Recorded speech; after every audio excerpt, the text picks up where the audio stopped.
Eminent writer and philosopher, Professor Sir Roger Scruton, has for over 3 decades taught at institutions on both sides of the Atlantic, including Birkbeck College, Boston University, and more recently, the University of Buckingham. He is an author of over 40 books. In his work as a philosopher, he has specialized in aesthetics, with particular attention to music and architecture. He has written several works of fiction, as well as memoirs and essays on topics of general interest. He engages in contemporary political and cultural debates from the standpoint of a conservative thinker, and is well known as a powerful polemicist. He is a fellow of the Royal Society of Literature and the British Academy. He has been officially honored by the Czech Republic, by the city of Plzeň, I hope that's close, and by Virginia's General Assembly. In 2004, he received the Ingersoll Weaver Prize for Scholarly Letters. In 2015, he published 3 books, all of which were chosen among the People's Books of the Year. In 2016, he was recipient of the Polish Lech Kaczynski Foundation's Medal of Courage and Integrity, was awarded the Italian Massi Prize for the culture of wine in recognition of his book, I Drink, Therefore I Am, and was knighted in that year in the Queen's Birthday Honor List. We're glad to have with us Professor Roger Scruton.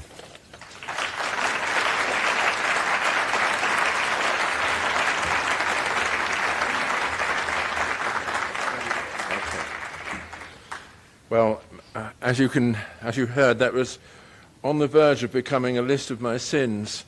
But I realize that in this place, I've got to be on my very best behavior.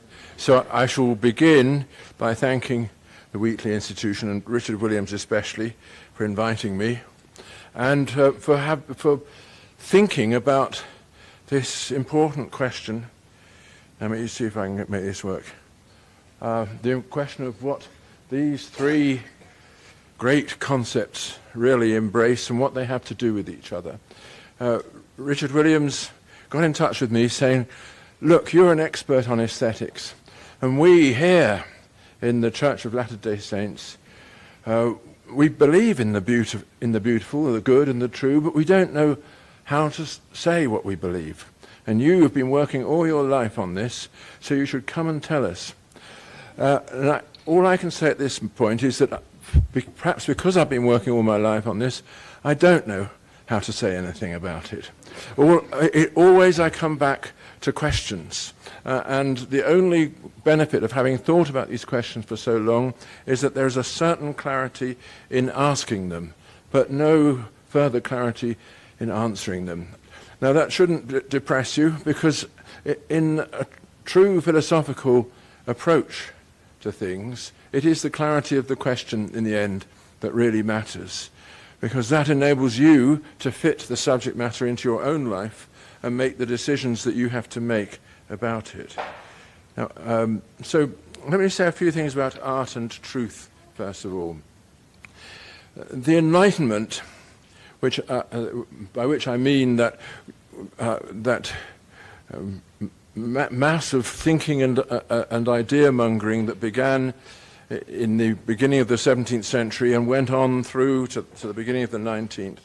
That period in our intellectual history brought with it, as I'm sure you know, a certain loss of the religious anchor in everyday life.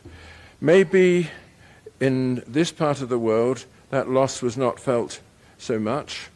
Of course, there was nobody living in this part of the world just then, but there was your ancestors lost somewhere on the way to this place, who did probably feel that a residue of this great movement of ideas that began in Europe, and recognized that the scientific worldview, which had come to the fore with Newton, was posing a certain threat to the more naive of one's religious beliefs. And among educated people, especially in France and Britain, and in Germany too, there was an attempt to find a rival source of meaning to the religious, to find that rival source of meaning in art. Because for various reasons, art struck people as having a different status from science. Science was a threat to religion. That's true because it was undermining the old explanation of things in which God took such an important place. But art seemed to represent a different way of looking at the world from science, one which, as it were, preserved the mystery of things and didn't undo the mystery. And since the mystery was so important, why not look to art as a source of meaning? So art suddenly became prominent as a human enterprise, and with it, the birth of the subject of aesthetics. Aesthetics being the philosophy of art and the philosophy of beauty. And now there's three important figures I mentioned there: Shaftesbury, Baumgarten, and Kant. Shaftesbury was an English philosopher, 3rd Earl of Shaftesbury, who was a pupil of John Locke, who wrote very influential essays about the role of the beautiful in the formation of the human spirit.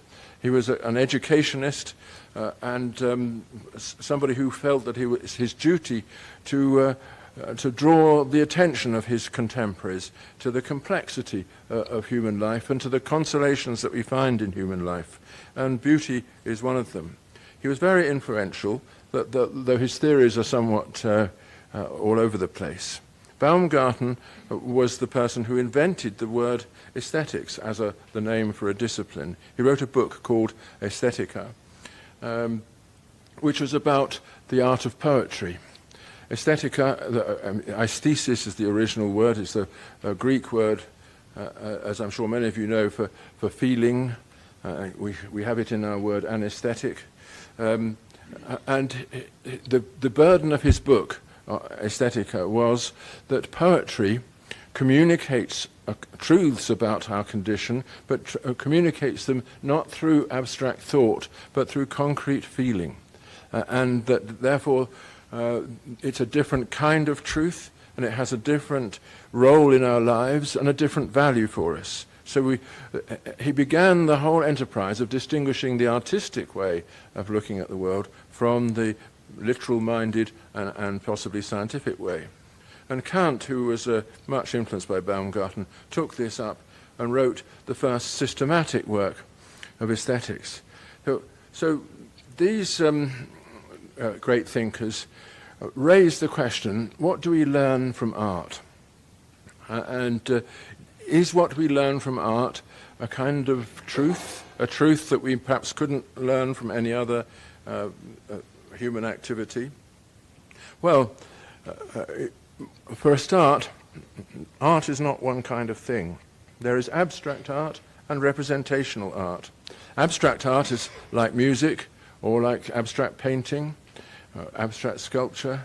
It doesn't actually have a subject matter. That's the whole point of it. You're supposed to appreciate it for what it is in itself, for the harmony of lines and figures, for the ways in which things balance against each other. It's supposed to attract attention purely for its own sake and not for the subject matter that it represents. Right, so already that makes it rather difficult to say exactly what it is that we learn from art. And then, of course, what about fictions? The realm of art includes things like novels, plays, films, poetry, all of which are about the world in some way, but they don't give you literal truths about the world. They are about fictional worlds. And it requires an effort of the imagination both to create a fiction and also to appreciate it. When you read a great novel like, say, Jane Austen's Emma, it's not in order to find out about some person called Emma Woodhouse. You know there is no such person. But you do know, nevertheless, that in the creation of this fiction, Jane Austen has put some part of herself and some part of her deep observations of the human condition. But they aren't literal truths about a particular person's life. So what kind of truth are they? Or is there another kind of truth? So that's one of the problems that we encounter in this area. Then there is the problem of the role of experience. If you read a poem to yourself or recite a poem, you know that what matters is the sound of that poem, the structure of it, the way the verse unfolds, the form of it, but not what it literally says, or at least not what it literally says when extracted from that form. It is not like a textbook. If you were curious about nuclear physics, you might pick up a textbook of nuclear physics, read it, and having absorbed it, and being diligent students, memorize the whole lot, you put it on the shelf, and that's it. That's the last time you look at it, because you've extracted the information from it. But that's not the way that people appreciate poems, is it? It's not that they extract the information and then never visit it again. On the contrary, a good poem is one that gains from repetition, even when you know it by heart, and even when it says something that seems extremely light, even if it touches with a light touch the realities of this world. Like, say, Robert Frost's Stopping by Woods. You know, it doesn't say very much, but the form, the rhythm, and the way in which it seems to touch something deep in you mean that you will want to repeat it, want to go on reading it again and again. So one thought then is that we don't actually go to art for information. The information content is not the primary thing, it's the experience. But of course, anyway, not all truth is information. We have lots of different ideas of truth. Christ said famously, "I am the way, the truth, and the life." He didn't mean truth in the sense that scientists use that word, that he is somehow a true representation of the world. He meant something deeper. He meant that you can trust in me, and that by trusting in me, you come to know something about yourself, how far you can go in whatever direction, and with what kind of hope. So that use of the idea of truth, which brings in a notion of trust, perhaps is a more important one for considering art, because we find support in the person we trust. And it's like that with art as well. You know, in many works of art, we feel that we're in the presence of a genuine spirit. Many people feel this, of course, about the works of Beethoven, who described his Missa Solemnis in the preface as from the heart to the heart. What he meant was that this was an utter, sincere outpouring of what he felt, and he expected the audience to engage with it in the same spirit, as though trusting in him to be the guardian of their emotions for the hour-long experience that he was offering. So that kind of idea of truth is a very different one from the scientific one, but it still seems to be an idea of truth. Now, this brings up the topic of desire and pleasure, huge topic. Now, I have to say that I'm talking here as a professional philosopher. I know many people in this audience are studying other subjects, are simply curious about the intellectual world, and are not used to thinking in this abstract philosophical way. So I apologize, but just hope that I will inspire you to go on and pursue the matter further. So there is a connection between desiring something and feeling pleasure on obtaining it. If you really want a glass of water, then of course on obtaining that glass and drinking you feel pleasure, the pleasure of satisfying a desire. But it's not a simple connection, because we know that many things that we desire don't give us pleasure when we obtain them. And this is one of the most important parts of moral education, to recognize the difference between those things that you desire, which will bring satisfaction when you obtain them, and those things which you desire, which, when you taste them, you push them away with revulsion. Now, I won't go into that, but of course you might think that maybe art has something to do with that too. Maybe it can teach us in advance about the things which we won't enjoy when we possess them. Well, there are many kinds of pleasure.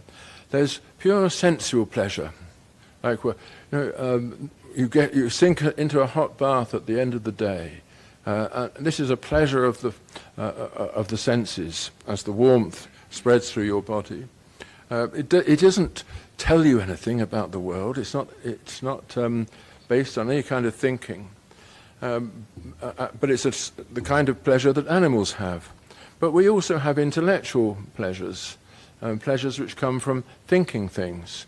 The pleasure of reading a book is not a sensory pleasure at all, is it? It's a pleasure of the mind, the pleasure of following an argument, of playing with words, and so on. And then there's what I call intentional pleasures. The word intentional means directed outwards onto the world. Like the pleasure you take in somebody's giving you a present. The pleasure you take when you go to see your child take part say in the 100-meter race or in the long jump or whatever, and you see in the playing field, there he is, he's done it, he's got the first prize. That's a pleasure about something. And when you have a pleasure about something, that means you can make a mistake as well. The race was at the other end of the field, and it looked exactly as though your son had won it. Only later do you discover it was someone else, a look-alike. So was your pleasure real or not? In a sense, it was real, but it was also a mistake. So there are mistaken pleasures, and that's a very interesting fact. So pleasures can be at. I could take pleasure at the beautiful scene out of the window. I can take pleasure about the triumph of my son in the long jump and so on. Now, aesthetic pleasure is of the first kind. It's pleasure at something. It's not like pleasures of taste. When you eat a strawberry ice cream and take pleasure in it, that's a pleasant taste in the mouth. When you look at a profound picture and are moved by it, that's not a pleasant feeling anywhere in you, is it? It's not a sensation of pleasure. You're pleased at this thing that you're looking at, and pleased by it, maybe pleased about what it's saying, and so on. But it's completely different from a sensory pleasure. And that's a great question, therefore, of what is the relation between tastes in food and drink and tastes in music and painting. They're not the same kind of thing at all. You like strawberries and I like blueberries. Fine. There's no real disagreement between us, just different tastes. But you like Beethoven and I like heavy metal. This is a bit more like a disagreement, especially if you then go on to say, that you're liking heavy metal is a sign of the degeneracy of your soul. And the argument can begin then. It may not be possible to resolve it, but the fact is, when in matters of artistic and aesthetic judgment, we do argue, and the arguments are very important to us. Maybe you don't think this about because you're not interested in Beethoven and heavy metal, but there are always going to be areas where you are interested. Suppose you live in a little town which has beautiful houses and beautiful streets, and you're really pleased with it. Your neighborhood is charming and somehow consoling because of its orderliness, and someone builds a huge skyscraper in the middle, or puts in a planning application for a big skyscraper in bright orange tiles. You then start getting together with your neighbours to campaign against this. You'll be there'll be an arguments we will put forward as to who is right and who is wrong. So, and these matter enormously, these arguments, to people. Looking at the architectural mess between Salt Lake City and Provo, I suspect that Americans don't think about this as much as they should. But On the other hand, if you, anybody who's been to Europe will recognize that there people do think about these things and argue about them all the time, and as a result, the tourist, all sensible tourists don't spend their holidays here, but in Europe. Anyway, that's another matter. But so the great question then is, what is the value of this kind of pleasure, the pleasure that we feel in works of art and aesthetic objects? Can it be a vehicle of truth? Well, it's very interesting that we can feel pleasure in works of art, even when the works of art are sad or even tragic. We take pleasure in a sad story because the story, it does something to the sadness. You know, the weepy movie may have enormous appeal, and you may feel it hasn't worked if you hadn't had a bit of a weep during the course of it. You know, the sadness is part of what was promised. It's part of the deal, and yet it can't be real sadness because nobody voluntarily submits himself to that. But it's something like sadness put in a frame. And the story puts it in a frame and makes it such that it doesn't hurt you in the way that, for instance, the death of someone you love would hurt you. And that framing of our emotions seems to be one of the things that works of art do for us, isn't it? That we seem to be able to come to terms with the sadness of human life, partly because we can represent it in ways that make it more meaningful, framed and isolated. So to pleasure, we always say, come again, but to knowledge we say thanks. And, you know, once you've obtained the knowledge, that's it, you've got it. But the pleasure, okay, you've had it once, but you want it again. And especially in the case of works of art, the repeatability of the pleasure is what it's all about. But perhaps sometimes there is repetition, there is knowledge in repetition. So let's just think about that for a moment. I want to say something first about art and virtue. And moving on now from truth to goodness.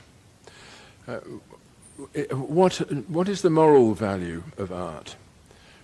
What kind of moral improvement can art generate in us? Has it got a particular role in presenting the moral world and in improving our own engagement in it? Well, obviously art is a source of moral examples, but the work of art does not merely present the example. You know, there's lots of examples which are just, you can sketch for yourself as to how of good behavior and bad behavior. It puts us in a position of judgment. I mentioned there Henry James's portrait of Isabel Archer, which I'm hoping that you young people will be about to read if you haven't read it yet, in Portrait of a Lady, in which Henry James presents to us a good woman who is also naive and exploited by a cunning and evil man, and he doesn't judge himself, but he puts us in a position to make a judgment, and to make the judgment through her eyes. The reader gradually comes to understand her situation as she comes to understand it. Now that's real art. He never says anything, the writer, Henry James. He makes you think it, but think it for yourself. And that might have a special moral value, mightn't it? Rather than just telling you what to think morally, making you think it for yourself. So, as it were, it's a course of education in the emotions that is directed at you. Well, that all looks quite plausible for fiction and for representational art. But what about abstract art?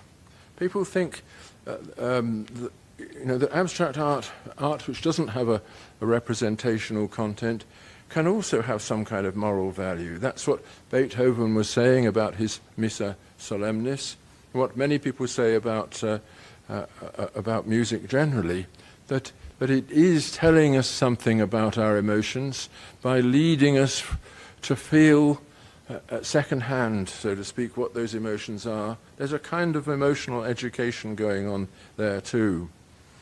But then there are real problems, and this is one that Richard Williams wanted me to talk about, and it's a very difficult one to talk about. What happens when you encounter a work of art that presents vice, really vicious behavior, but aesthetically, in such a way as to make the vice attractive? And I take the example here of Salome.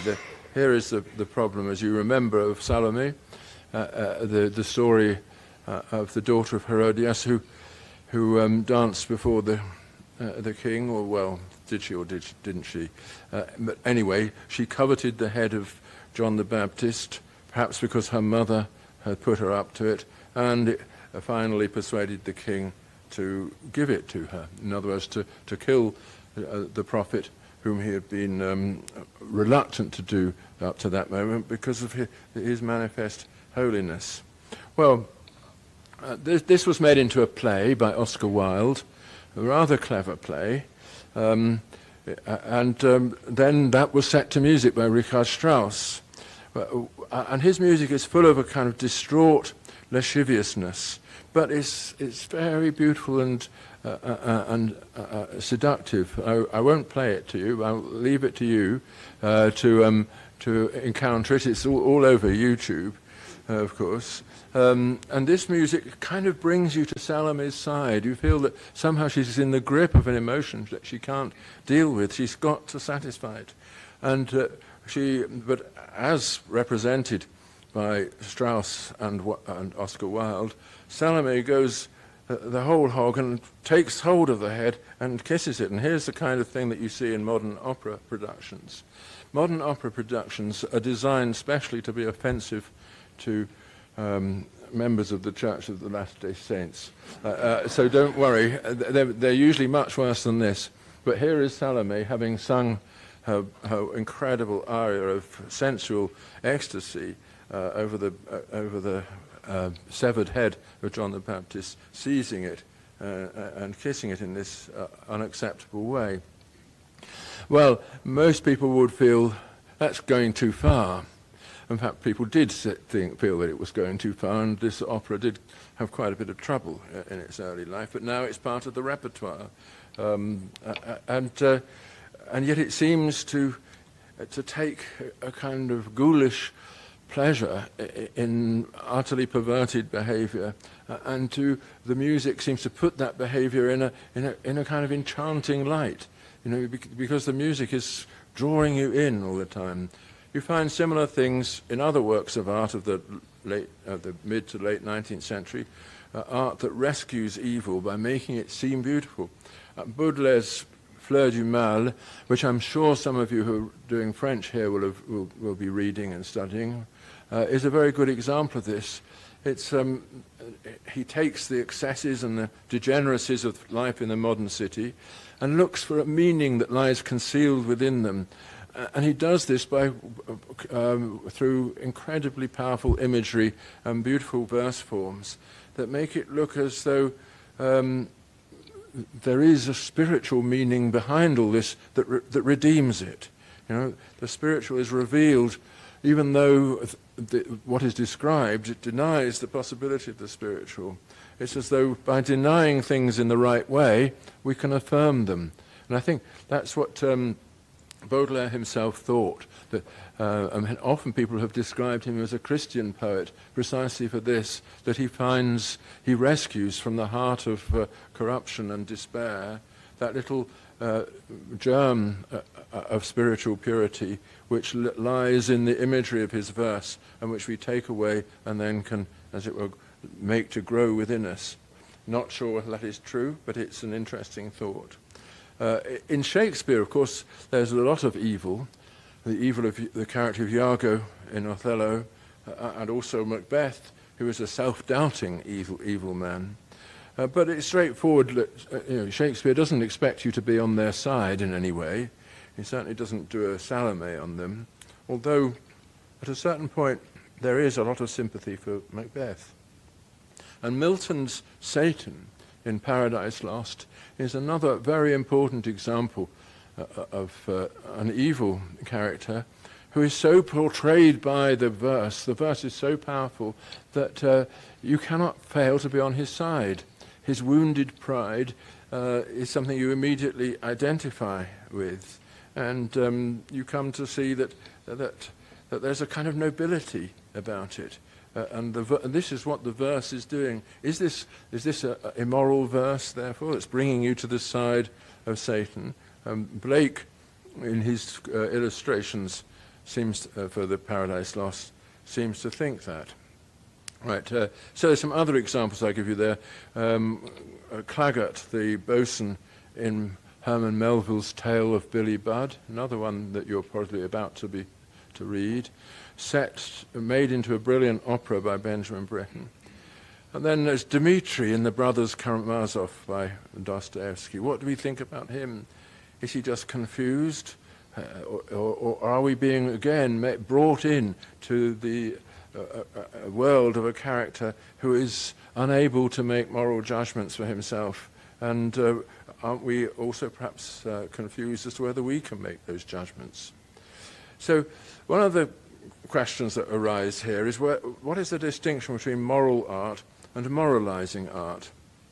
Here is a piece of Russian revolutionary art from the 1917 revolution, which is manifestly moralizing. It's telling you that these people are obviously mistreated. So what? Is it saying anything that helps you to understand that mistreatment, or to take a different stance towards it, or is it just like a moral tale, and just an illustration to something else? So many people feel that art shouldn't moralize as directly as this. It's too crude. It should be more like Henry James in Portrait of a Lady, making you do the moralizing rather than doing the moralizing itself. Well, that may be so, but let's go on. I want to say a little bit about beauty now. So I've said some things about art's relation to truth, something about its relation to goodness. In both cases, extremely complicated. It seems that there's nothing simple that you can say. What about beauty?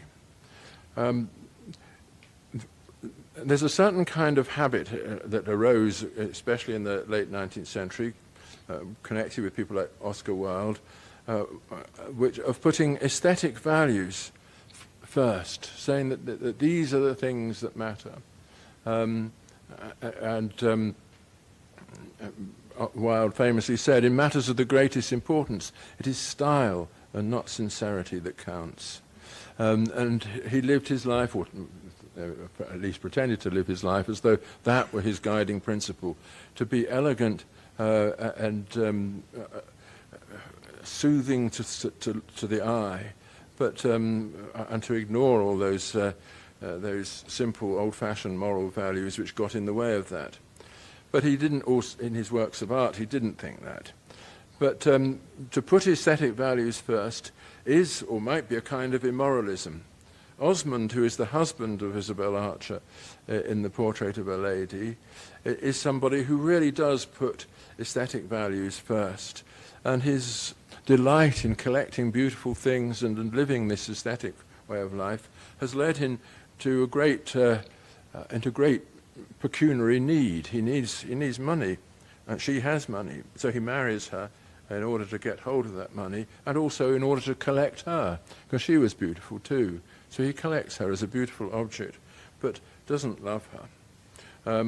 Oscar Wilde is a slightly cruder version of the same idea in the character of Lord Henry Wotton in The Picture of Dorian Gray. But there are two sides to the aesthetic experience. There's the kind of relishing side and the exploring side. Relishing a beautiful work of art, a sublime work of music, that's something that you can do without necessarily exploring the depths of the human heart, even though the work of art touches on them.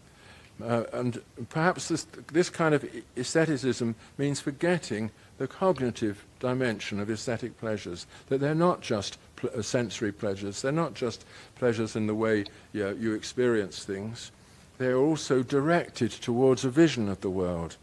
So each of those goals that I've talked about, truth and goodness and beauty, they are important because they are what you're focusing on, but they seem to reduce art itself to an inadequate means. They seem to leave out the aesthetic dimension. So only when combined in a unity, the kind of truth and the kind of goodness of which beauty is the sign, do these values mark out a path for art. That then, if beauty is the way in which truth is presented, the way in which goodness comes to your consciousness, then we seem to have something like an account of the value of art. Well, there's a question here about meaning and form. The meaning of a work of art, and this goes back to Baumgarten, it lies in the form and is not really detachable from it. If you try to translate a poem into straight prose, say what it means, give its equivalent in simple language, then you lose the meaning. So the meaning is not just what it says, it resides also in the form, and is not detachable from that. Now, this is a little bit like religion and revealed truth. In much religion, there's a promise of another way of seeing the world, what you might call a God's eye perspective. That it's not just that there are theological doctrines, God exists, Christ is the Son of God, etc. Although those are important to the Christian religion. There is also revealed truth when you meditate on these things and suddenly you see the world in another way, as though from God's perspective. And perhaps that, in those circumstances, the form of the language that you're studying, in a sacred text, for instance, is very important, just as it is in poetry. That's why those great texts have been preserved, because they, not just for what they say, but for their way of saying it.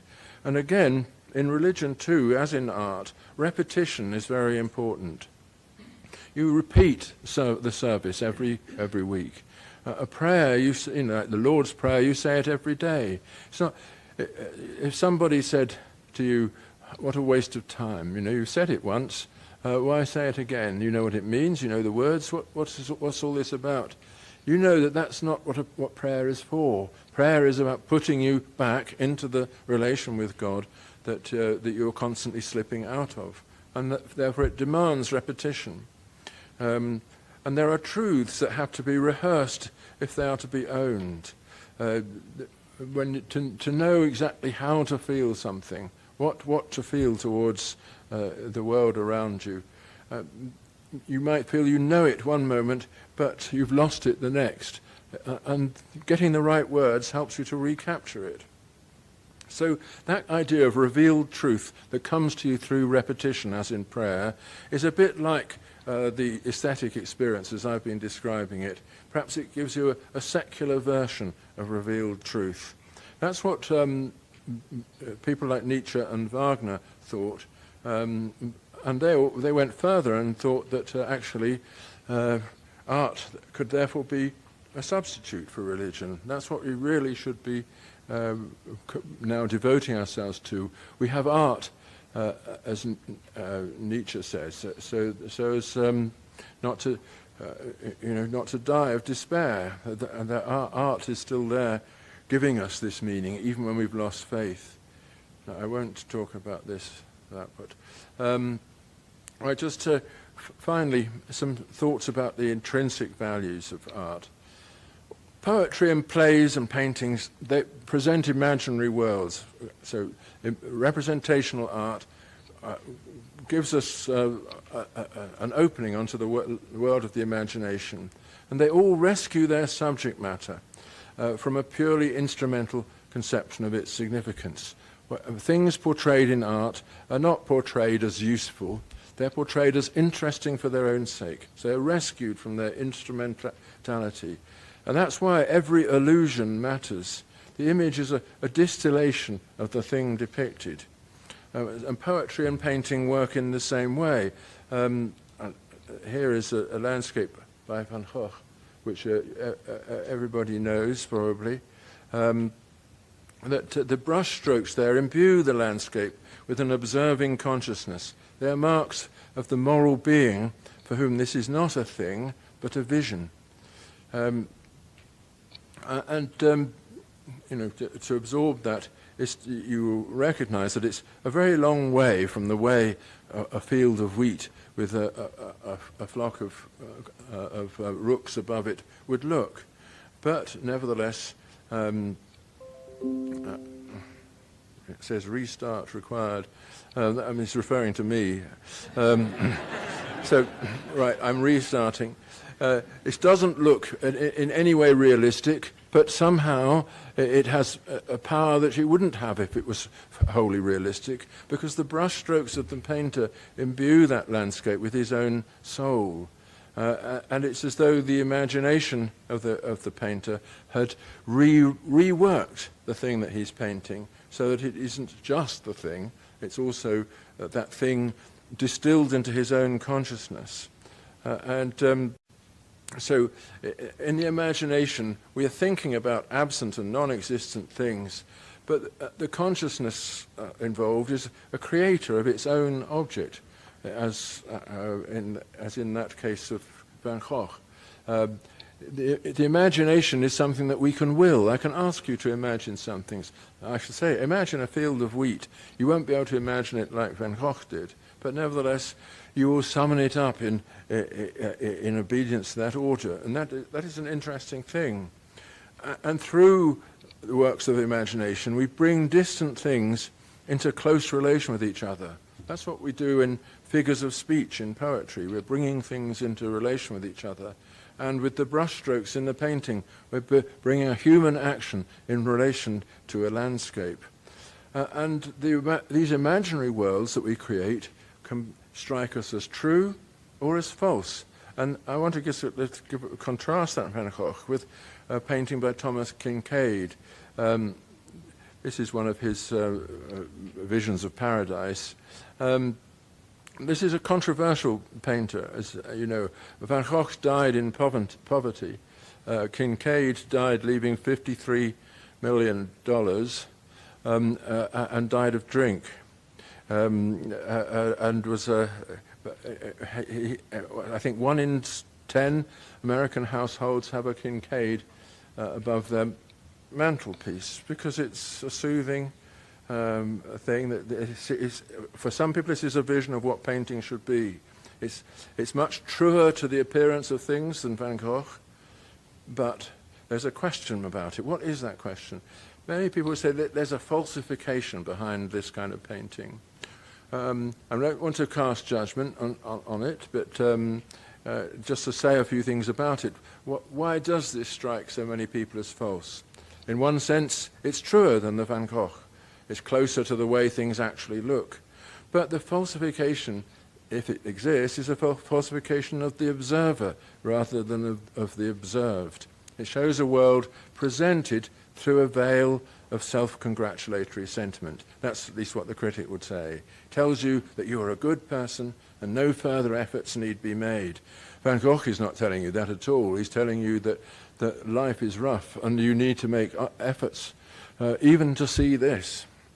So it tells you that no further efforts need be made, and that meaning lies in the forms and the colours, those pastel shades smeared over the landscape like a disease. So, well, is that right? Leave it to you to think. But whatever, this brings us back to the parallel between art and religion. Religion provides us with truth, but it's not just straightforward literal truth about the way the world is. There are stories, all sorts of things that we believe, but there's a much more important dimension to it, a truth, a spiritual truth, and which tells us how things really are. really are for us, and what our position really is in the world of human relations and human emotions. And in religion, we recognize that there's no redemption through falsehood. And the same seems to be true of art. That's what those two pictures, I think, at least lead us to suppose. That art, too, has its own way of presenting the spiritual truth of things. And if it falsifies, then it doesn't produce the kind of redemptive consolation that we're looking for. And this might explain, going back to sadness in works of art, it might explain the power of tragedy. In tragedy, you go to the depths, but you find a kind of rescue there. So only if you go to those depths, however, will you be rescued. Enjoying sadness for its own sake and just sentimental pretense at grief is not going to help. But actually going to the full encounter with human mortality and what it means, as in a real tragedy, maybe that is a help. Maybe that does take us to a point where we can actually learn something that we need to learn it in our hearts and in our emotions, and learn to bear this thing. Perhaps that is why we want to go to tragedies again and again. So art is certainly not going to be any help to us if it loses sight of what we are and what we need. And we do recognize that there is a distinction between true and false emotion. What false emotion comes about when the I eclipses the you. Most love, most real love, is about you, the other. But sentimental love pretends to be about you, but it's really about me feeling this wonderful thing and showing thereby my moral distinction.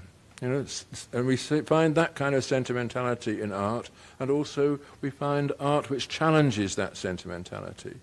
Thomas Kinkade is all about me being a lovely person, whereas Van Gogh is all about you, the you that appears to him through, even in a field of wheat, because of course that's God who's appearing to him. So as I'm going back to what I said about Henry James, real art doesn't judge, it opens the world to judgment. And let me go back. And inspires that judgment in us. And there, I wanted to finish with some difficult examples. In the Brothers Karamazov, another book that you might be on the verge of reading, or on the verge of not bothering to read, Dostoevsky doesn't judge. He invites us to judge in his stead. But what he's inviting us to judge is a whole community of people who don't judge, but just do in the most horrifying way. And this is a very challenging book, therefore. Dickens, in Old Curiosity Shop, The Death of Little Nell, lays it on with a trowel, trying to make us weep over the death of this innocent little girl who's forgiving everybody for dying before her time. And it's not only unrealistic and implausible, but real schmaltz. And Oscar Wilde famously said about this that a man must have a heart of stone not to laugh at the death of little Nell, which is a brilliant way of summarizing it.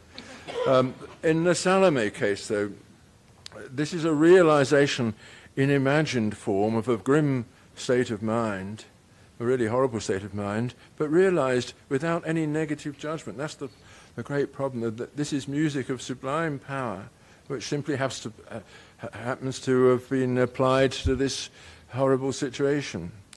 Strauss was able to do that. He once said that if you gave me a railway timetable, I'd set it to the most beautiful music. So is this a fault? Well, again, just to conclude, to get you to compare two portrayals of the crucifixion. Grunewald, the famous Eisenheim altarpiece in Germany, gives a hyper-realistic portrayal under the horror of the crucifixion, such that nobody can say that he's denying the reality of this, or that he's turning away or falsifying. There's no falsification, but somehow it leaves you without hope. It's as though it really is just that, the death and destruction of a person. Whereas in Tintoretto's case, much harder to... Oh, it's not too bad on the screen. There you see a most extraordinary sequence of events in which actually the redemption of not just the resurrection of Christ, but the redemption of mankind is foretold in every detail of the painting. And this, therefore, is not a horrifying painting at all, but actually a consoling one, and one in which you see just why it is that Christ had to be sacrificed. From Grunewald, you don't know why it is. It's just yet another inexplicable and horrifying accident of human degenerate life. So, anyway, those are two examples that you might take away to think about.